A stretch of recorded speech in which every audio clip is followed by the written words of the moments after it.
Alright, so this is a tracking assembly. Loosen it here, and then the whole assembly turns like this to direct. This gives major adjustments on your belt, and then when you get it where you want it, you can tighten it down, and then this gives the minor adjustments to the belt while you're running that belt. That needs to get tight. Alright, I'll give you a demonstration of it. When I start out with one, first thing I'll do is I'll get this aligned up straight, up and down, so that it's not tilted like this in any way, a significant amount. So I usually just eyeball it, get it adjusted. Alright, so I'm gonna try this by hand. I can't find my tripod. So put the belt on.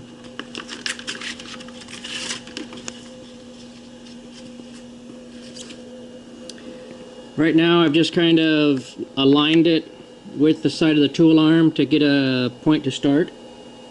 I'm going to tension the belt. Takes a pretty good amount of tension on these machines. If you've been running springs with you know, like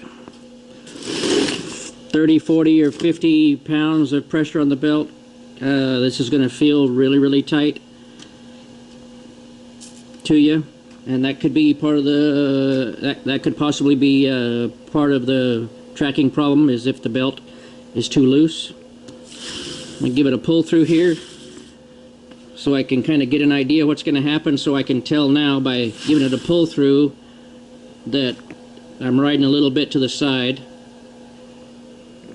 I got a little bit to the side there, and the way the machine is designed is the belt should be centered here, and that gives you the right alignment on your wheel or on your roller up here.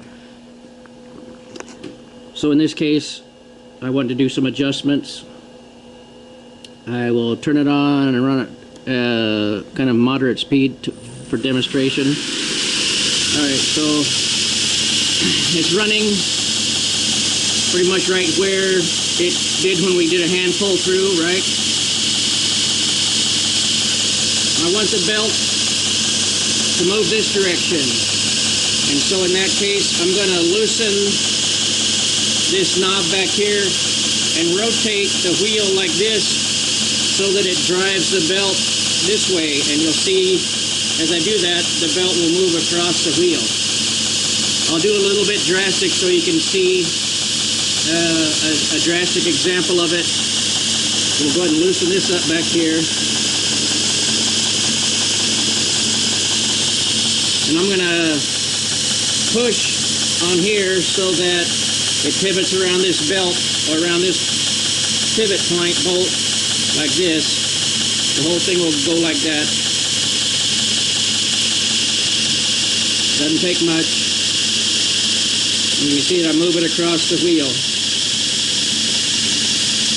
I can pivot it, see, pull it the other way and pivot, and it pulls it back this direction on the whole thing. Doesn't take much. That's probably, I have moved it less than a 1/16 of an inch, maybe 50,000ths of an inch. I'm going to pull it back into where I like it, right about there. I'm going to lock it up. And I'm a little bit up there. I'll try it right there. Alright, I'll lock this down. I was happy with the tension I had. Now I can adjust the belt in this direction. I get good alignment up here, and I adjust it. It pulls over, pulls back, right center. Now if I were to put on another belt, maybe a heavier belt or a thinner belt, I would get something different out of it. And that fact, when I used to use, before I put this in there, when I would change belts, I would get really frustrating situations, right? And then you put on like a Scotch-Brite or a leather belt, and those things just are all over the place. And so this helps me even track those things. So yeah, if you're switching from a heavy belt to a thin belt, if you're changing directions sometimes on the same belt even, you know, occasionally you got to flip the belt end for end. There's a lot of variables in there. Experiment with some of that. Try more tension. If you've already got what you feel is too much tension on it, you can back it off. Let me know if none of those things work. I can call in and, you know, look at the machine and watch while you're working on it, see what's happening.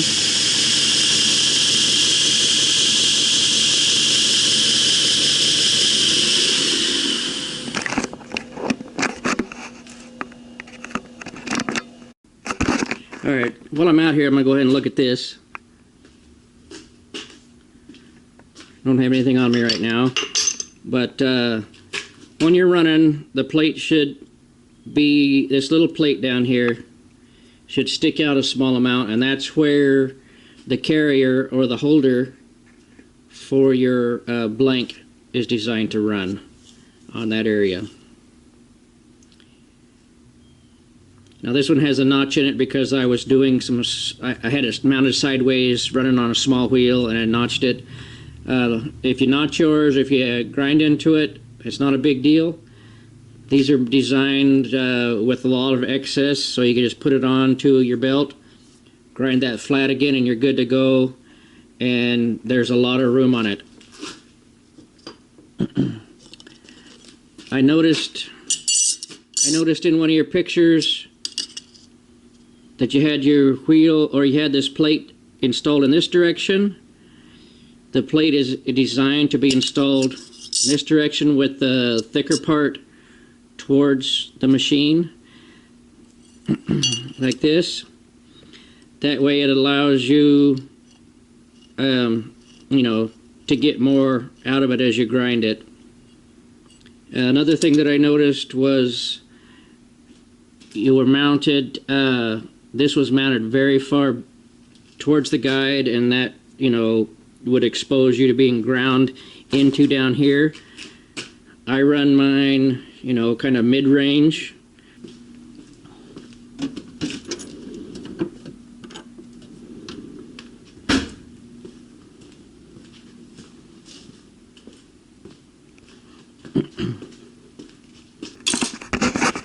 So I would normally run in about this position, so you can see that.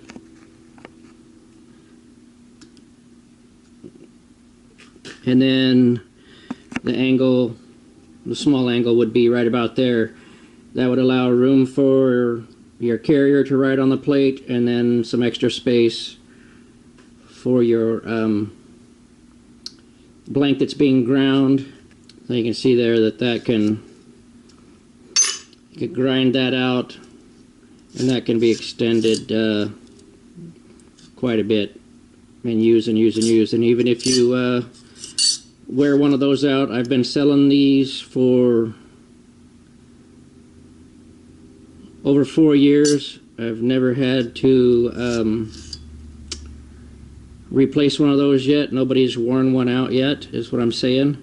If you do wear one out, they're not very expensive, like $10, which includes shipping, to get a replacement.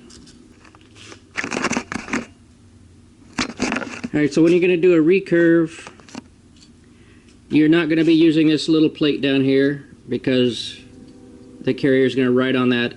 This will be all the way in. My holes are full of grinder dust, belt grit and stuff like that, so I can't get it turned in, but it'll be all the way in. And then what happens is your carrier, you know, you got a recurve that's curving up into the knife profile, and this allows you to go up, to travel up and down on this vertical axis as that curve I just don't have anything here to demonstrate. Let me try this. Alright, so if you're grinding this, you know, this will allow your to go up and down right here, so you can, you know, as you go up into it, this allows you to drop down and pull back up so that your bevel is ground, you know, up in there like that, versus, you know, using that down there. If you watch that one video and you still have questions, let me know. I'll try to do a more detailed video of how it works. Not a ton of people that I know of are doing that in the bevel guide. A lot of them are just doing regular knives, but if you wanted to do that, I can definitely, you know, get a little more detailed video ready.